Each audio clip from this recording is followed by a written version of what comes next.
Hello, welcome. Dr. Tom here from the Doctors Collective. Today we're talking about why branding should be an afterthought during your business. Now, when in business. Here I'm at the University of Sydney on the lawn. I was just working at the Fisher Library doing some work for one of my companies, and I wanted to talk to you about branding because I speak to a lot of doctors and entrepreneurs who kind of get caught up on it. They're like, "Oh, I need to get my branding straight before I get started, so that I know, what it looks like and the feel and all that kind of stuff." And they get caught up on trying to get that all perfect and the pictures and the logos and all that kind of stuff. But the truth is, that's kind of an afterthought. It should be an afterthought.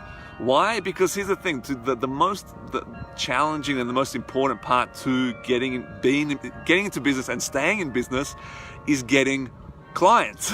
Getting clients, people who will pay you for what you do. And branding and the logos and all that kind of stuff is not a high priority for that. Now, that's one thing, and I'll talk about that a bit more in a second. The second thing is that you won't know what your branding and what all that kind of stuff should be until you've gotten started, because you're not going to know exactly what you really stand for, or how you want to present yourself, or who you want to be working with, until you've gotten out there and had conversations with potential clients, or gotten some clients and realized, that you don't want those ones. You want to do things differently. Hey Jeff, welcome to the live.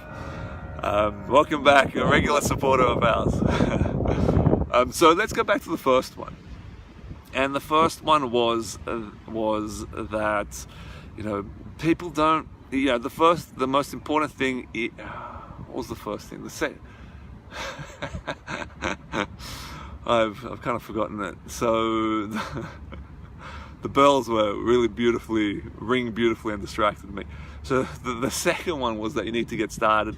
The first one, well, it doesn't matter. The thing first, let's go back. The most important thing you need to know is that the getting started is that the first important thing isn't branding or what it looks like, what your website looks like, all that kind of stuff, but starting to talk to people, your potential clients, and seeing how you can help them, if you can help them, if you want to help them, and who's the best fit for you, and if you're the best fit for them. Because once you started doing that, I can tell you that every time we do this, every time we start a new business, we think, what's going to be the branding? The name you can come up with, but the thing is, the name will change. We've changed the names of different companies multiple times because as we gotten to know our clients and who we want to work with, the messaging changed as well.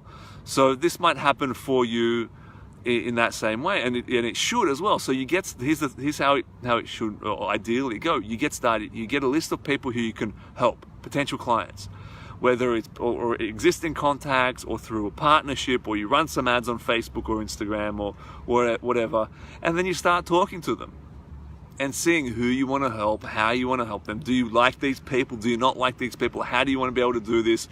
And then you'll start to get the feel for it, because branding can be a catch-all phrase for all sorts of random crap under the sun, right? It can mean things like logos and the colors, or the mission for what you stand for, the vision, or the feelings that you leave people with, or it could mean marketing. And even marketing is a very vague term for many people. So branding could be a way of you trying to do marketing without actually doing any marketing. So hoping that maybe the colors on your website will attract the right people to you. But unfortunately, it doesn't work that way. Or it may for a few people, but when people say, "Oh, you know what, I wanted to get the branding right so that I don't have to do marketing in the traditional sense," it gets alarm bells ringing for me. Because branding is only a small part of the marketing pillar, and it's not to do with sales. Sales is a completely different thing again. So branding is more about the feeling that people are left after working with you or interacting with you.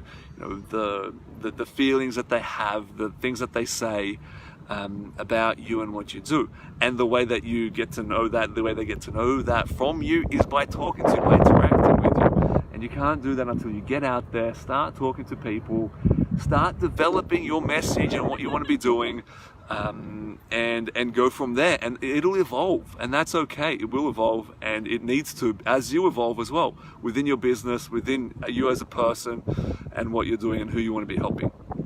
So I hope that's helpful. Enjoy, and share it with your friends. Hit the like button if you like what we're talking about, and I'll see you next time.